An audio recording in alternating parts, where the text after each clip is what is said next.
네, 이제 다음 달 2일부터 4.15 국회의원 선거 공식 선거운동 기간이 시작되는데요. 이 공식 선거운동 시작 전 마지막 휴일을 맞아 각 당은 선거 유세와 홍보 전략을 마련하고 본격적인 선거전에 돌입했습니다. 국회에 나가 있는 취재기자 연결합니다. 김대건 기자. 네, 국회입니다. 네, 먼저 민주당 상황부터 좀 알아볼까요? 민주당은 어떤 선거 홍보 전략을 내세우고 있습니까? 네, 민주당은 이해찬 대표와 이낙연 코로나19 국난극복위원장이 역할을 분담해 선거운동에 나설 것으로 보입니다. 이해찬 대표는 민주당이 참여하는 비례연합정당 더불어시민당 힘싣기에 앞장설 것으로 보입니다. 이해찬 대표가 불출마자 신분이어서 출마자들에게 적용되는 다른 당 선거운동 금지 원칙을 피할 수 있기 때문입니다. 실제로 이 대표는 더시민당을 두고 공개적으로 형제당이라는 표현을 쓰며 민주당의 유일한 연합정당이라고 강조하고 있는데요. 민주당 출신 손혜원 의원과 정봉주 전 의원이 주도하는 열린민주당의 표가 누수되는 상황을 막기 위한 전략으로 보입니다. 이런 가운데 서울 종로에 출마한 이낙연 국난극복위원장은 자신의 선거는 물론 다른 후보들 지원에도 힘쏟고 있습니다. 신인 후보들의 후원위원장을 맡고 같이 유튜브 방송을 하는 등 지원에 한창입니다. 당 차원에서는 코로나19 사태로 힘든 민심을 달래고 대책을 마련하는 여당의 모습을 보여준다는 전략입니다.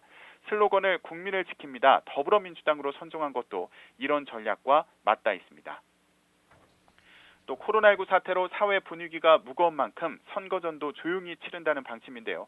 마이크나 확성기 사용을 자제하고 온라인 홍보를 강화한다는 계획인데 관련 내용을 지금 기자 간담회를 통해서 설명하고 있습니다.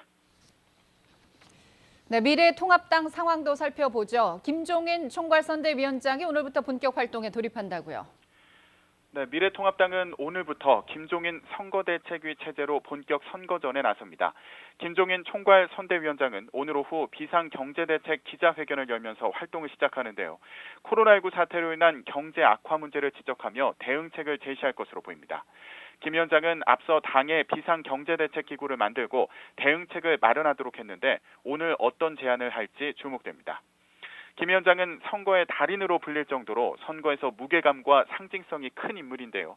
하지만 이번 총선에서는 선대위 참여가 늦은 데다 코로나19 사태로 영향력을 발휘하기에 제약이 많은 거 아니냐는 분석도 있습니다. 그런 만큼 정책과 비전을 제시하는 데 힘쓸 것으로 보이는데요. 19대 총선에서 경제 민주화를 내세워 새누리당을 승리로 이끈 경험을 살려서 코로나19 사태로 촉발된 경제 위기 극복 대안을 제시하는 데 집중할 것으로 보입니다. 특히 이 과정에서 정부 정책이 사태를 악화시켰다는 경제 심판론을 강조할 것으로 보입니다. 당이 힘내라 대한민국, 바꿔야 산다를 슬로건으로 삼은 것도 같은 맥락으로 볼 수 있습니다. 이제 다음 달 2일부터 공식 선거운동이 가능한데요. 선거 전략을 마련하는 과정에서도 이렇게 상대당에 대한 견제와 경쟁 심리가 느껴집니다. 지금까지 국회에서 YTN 김대근입니다.